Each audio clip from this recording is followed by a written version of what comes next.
Thank you.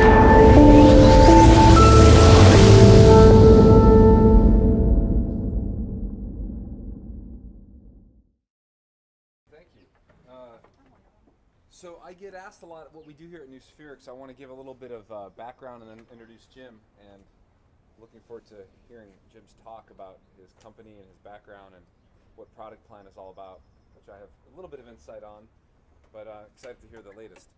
So Noospheric is a startup incubator. Basically, we provide startup consulting to entrepreneurs, innovators, people who really want to take an idea and get traction, get it to go to the next level. And we use a lot of the principles of the lean startup methodology, which I'm sure you're going to hear about some with Jim.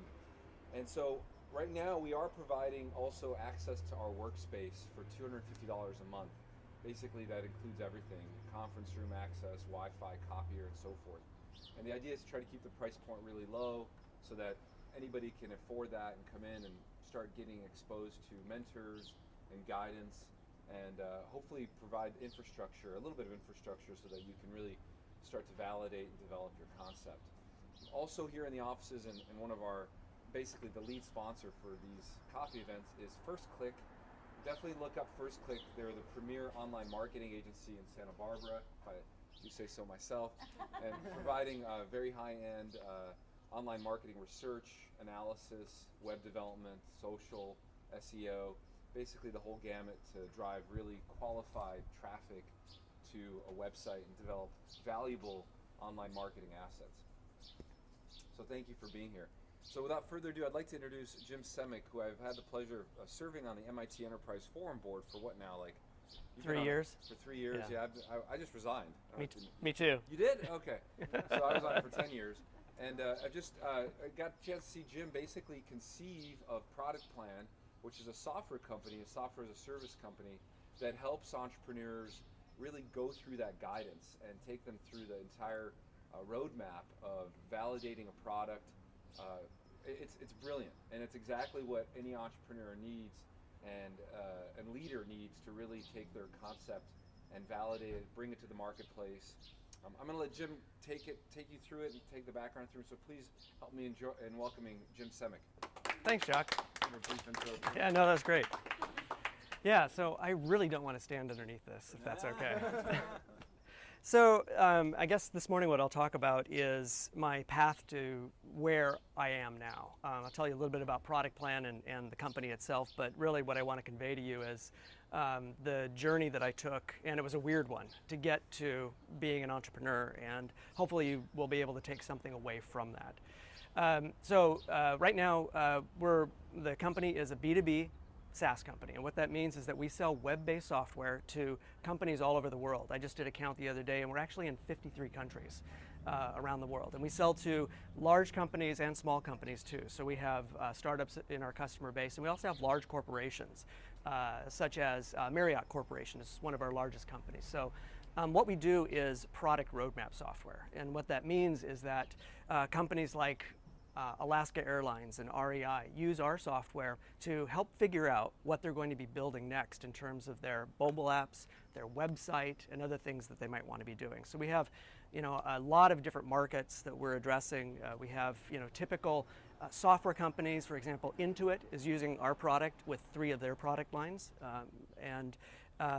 so they use our software to figure out what are we going to be releasing next year, and what does that look like, and then how do we talk to our executives and our investors about what it is that we're going to be building.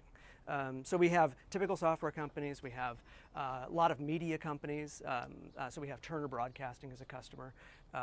Cartoon Network, for example, uses our product to help figure out what the programming is going to be. We also have retailers, so Staples, for example, is a customer, and they're using us to figure out what is the next version of their website going to be looking like. So companies like that use our software to help figure things out.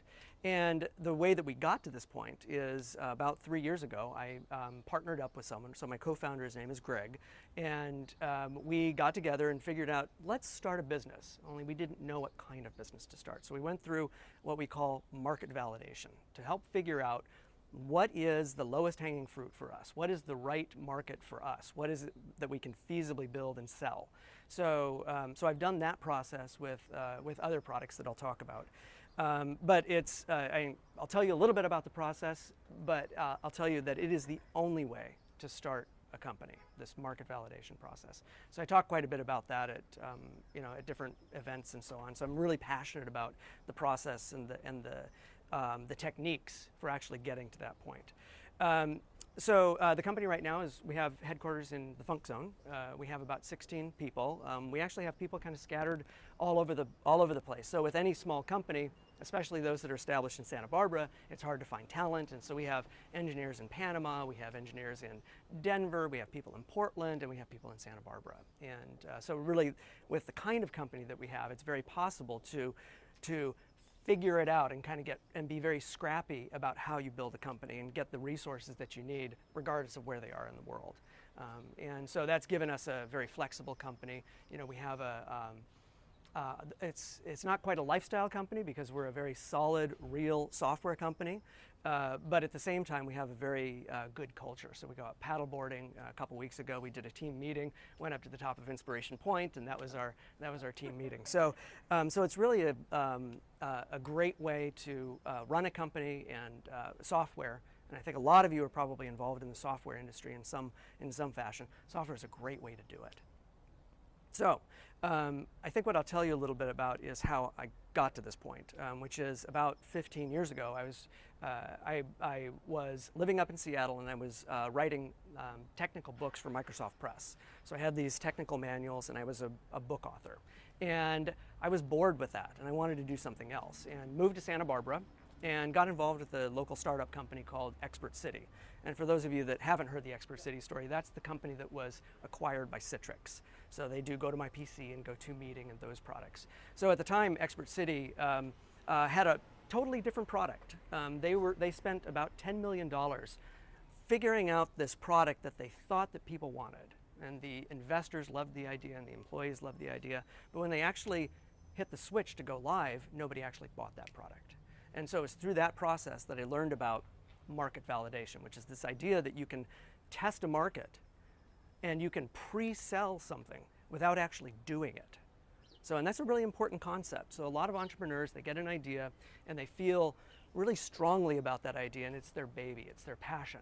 And they go ahead and they build that product, and then they wonder why people don't respond to it. And then they need to pivot and move on, and it wastes time and money. And so through this market validation process, we had an idea, and the idea was reverse screen sharing, which ultimately became GoToMyPC.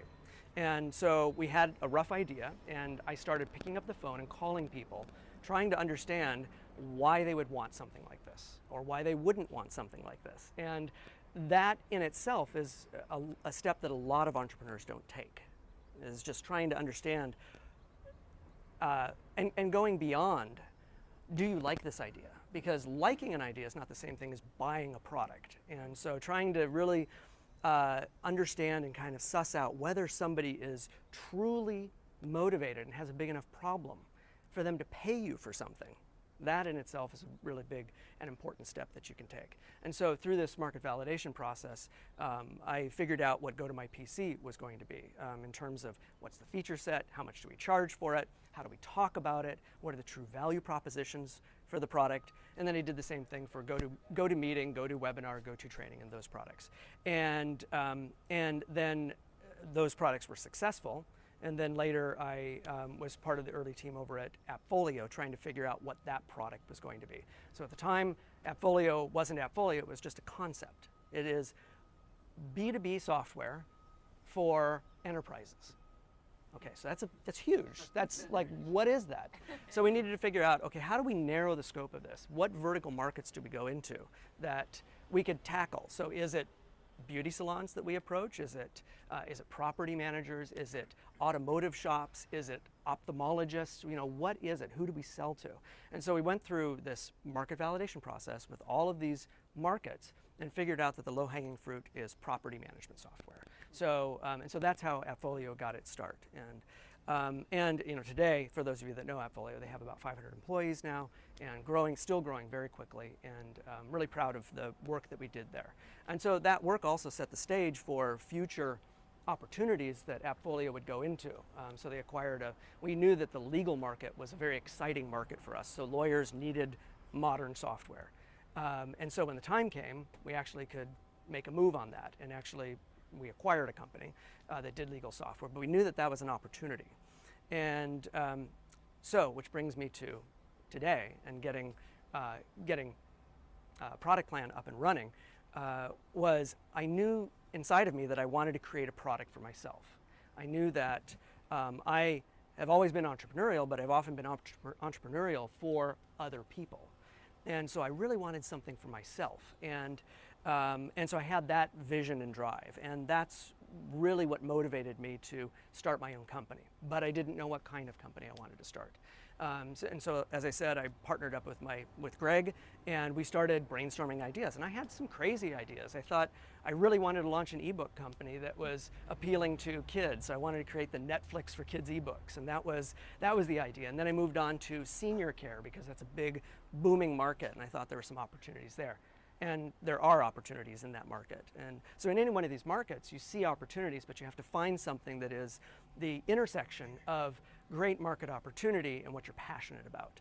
And so through the process of exploring these different markets and talking to literally hundreds of people in these different markets, we finally figured out that this particular market for product management software is something that I was very passionate about.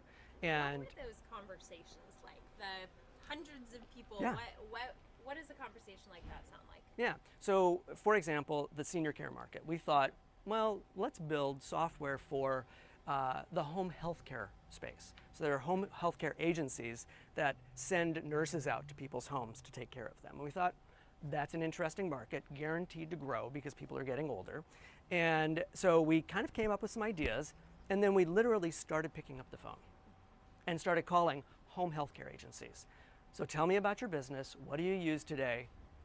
Like that. And if you do it in a humble way, if they understand that this is, you're not trying to sell them anything, people are generally really open and honest with you about, and they want to offer up their opinion about what they're doing. And so, and the first phone calls are really hard.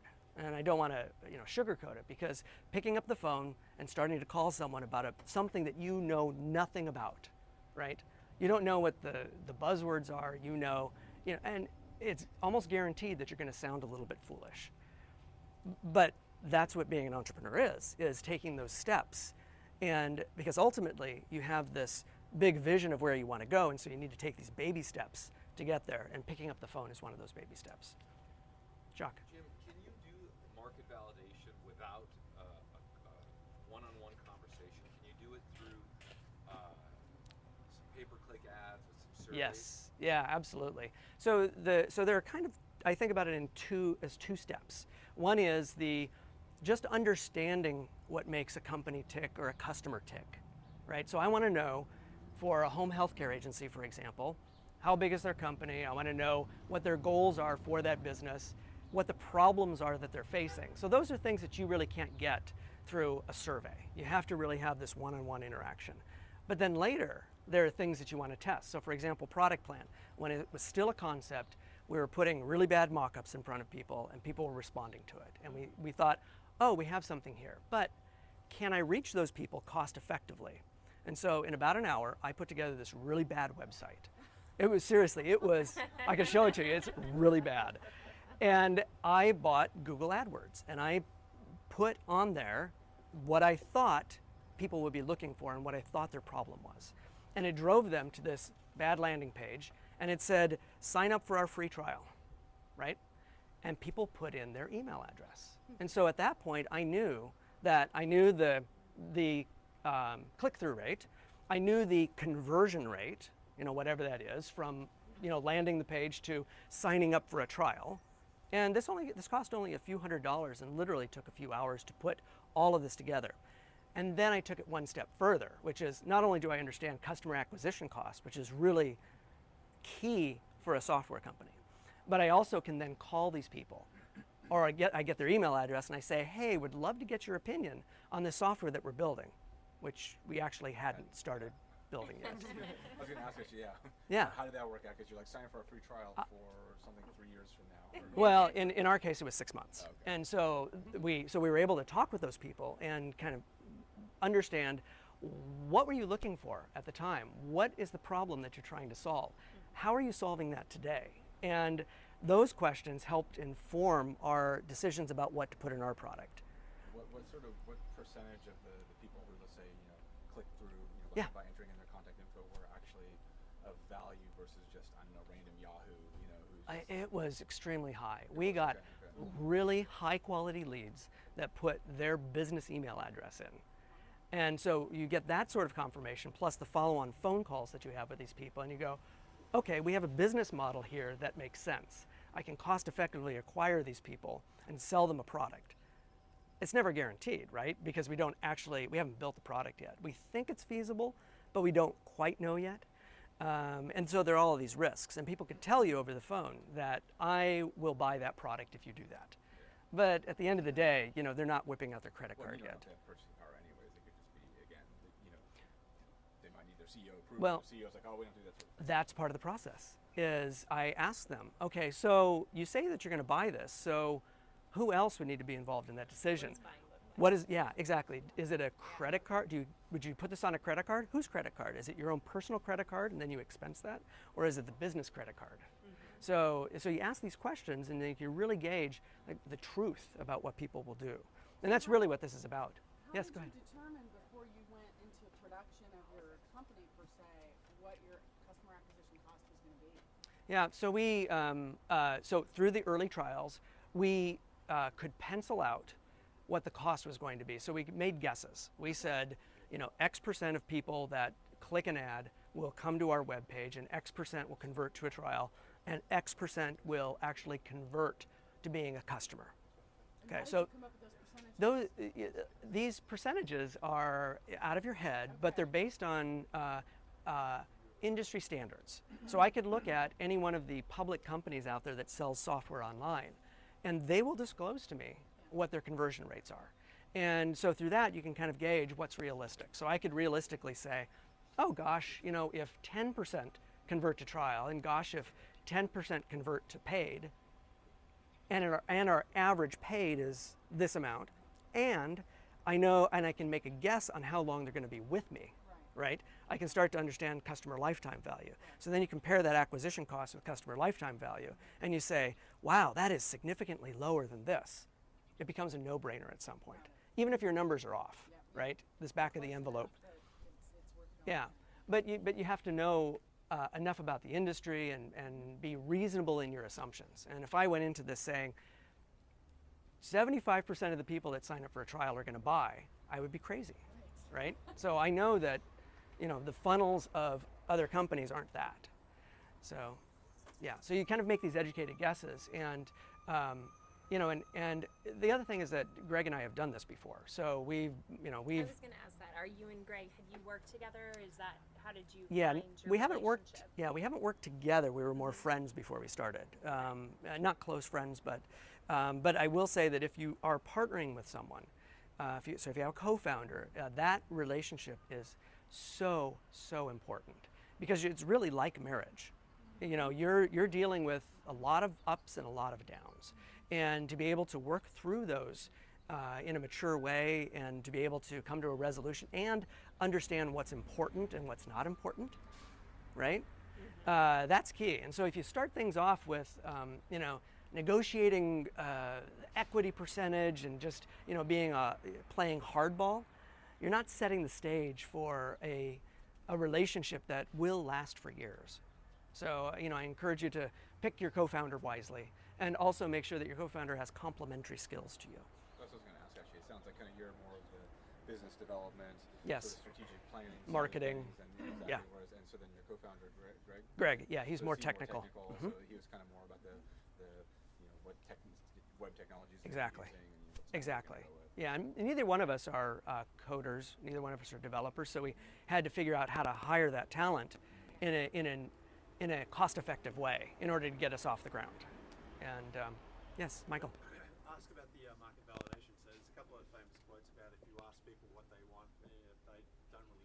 Yes. How do you handle that aspect when you're validating your Yeah. So that's a really good point. So, Henry Ford, I guess, made that quote. Yeah, and if customers asked me if I asked customers what they wanted, they would have said, I want a faster horse, right? But with all of this market validation, I don't start with the product in mind. I always start with the problem. What is the underlying issue that I'm trying to solve here for these people? And then what's the value that they get out of solving that issue? So we don't even talk about the product in the beginning. We talk about, for home health care, about what do they want to do with their agency, right? What are the problems they have? Is it staffing? Is it payroll? Is it scheduling? What is the underlying problem? And then once you understand that problem, then you can think about what interesting, innovative solution might solve that problem. And it might be a solution that that your customers might not have thought about to begin with. So that's the approach that I take. You brought up equity. You said to start off with good Yeah. marriage, you don't initially start talking about equity share. Yeah. I'm in that situation right now of when's the right time to get that finalized. When is a good time to do that? And I know Early. a lot of it is Early. how early on and to what level of degree? Well, my approach has always been to be very formal about things. At the point that you make the decision that you'll start a company, you incorporate. So you make those commitments. And if you leave these loose ends out there and you leave it open to misinterpretation and a misunderstanding. So I would encourage you to have these conversations, and it's a lot easier to have the conversations up front when it's all theoretical, rather than waiting until you have a product in the market and then somebody feels like like it's not fair, because not fair equals not fun, right? So you want to make sure that you get that stuff out of the way first, because and before it gets rough. yeah, exactly, because there are so many other things challenges that will present themselves, right? And you want to get the basics out of the way first. We the are other thing I just coming. want to add to that is that equity is based typically on valuation. Right. And so when you're thinking about, well, should I get 20%? Should I get 30%? Should I get 50-50? At the beginning, there is no valuation, right? It's Right. an idea, you guys are having conversations, but 6 months in, you could actually have a valuation, and that's when the problems start happening. Yes, So exactly. How did we create this $500,000 value? Right. And the moment that somebody else writes a check, Yeah. okay, now it gets really complicated, right? And if you don't have an understanding at that point, then it could be great. You could have a really great relationship with the person and work it out, but why take that chance? Yeah, there's no need to. Yeah. Well, and actually, investors will, if you, let's say, have a company that's arranged and the arrangement is really ad hoc and haphazard, investors could be a concern for them, because they're like, well, Yeah. we're going to invest in this company. That sounds like you guys don't have your T's crossed and your I's dotted, and so that could result in conflict down the road, which will then endanger our investment. And so please figure this out before we're going to write you a check for Yeah, $X million. absolutely. We are coming up on I guess it's about 9:05. So we have time for one more question, and then anyone who wants to stick around, if Jim Sure. can give us Yeah, a I little can- more yeah. time. But yes. Yeah, you mentioned that you don't have a technical background and you had to kind of find and hire out those skills. Can you talk about that process a little bit? Like Sure. how you went about finding talent Yeah. that you could deem qualified to build what you wanted, how you found a good Yeah. value on that, and how has that developed over time? Once you got the first product in the market, Yeah. how have you continued to develop that side of the business? Yeah, that's a great question, because in the beginning, finding technical talent, especially in Santa Barbara, is hard, because there are so many companies around that are recruiting these people. And so to find the person with the perfect skill set that's going to be your rock star is really difficult. And so that was the biggest challenge for us, is finding the right person or people to get us started. And so we had to be creative. We had to find somebody who didn't have the paper credentials, who was a smart person. And my belief in most things is that you don't want to try to shoot for something that is a low probability of happening. You want to take baby steps that are more certain and guaranteed. And so the way I look at developers, for example, and getting our product started is that, well, let's just get started with something, right? And then once we're at that point and we've proven out the concept, well, now we take it to the next step, where maybe we can actually hire somebody who maybe does have credentials, and now we can hire a team. And now we can move into, being very selective about who we hire because we've created this thing that is, successful. So, taking these baby steps and doing what you need to do to get to where you are, I think is important. And, and in the end, the people at the very beginning, maybe that was good, maybe that was bad, I don't know, but it takes you to that next step. And so, and if we're not talking about engineers, we're talking about something else with your business. And that's what I would leave you with, I guess, is this idea that, you can have the ultimate vision of where you want this thing to be, but you need to be taking baby steps to get there today in order to fulfill that vision. That might be this long-term thing. So, you can set the intention, but take steps along the way every single day to get there.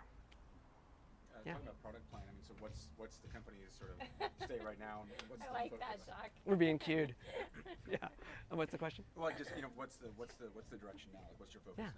Yeah, my focus is on hiring talented people to fulfill the vision that we have.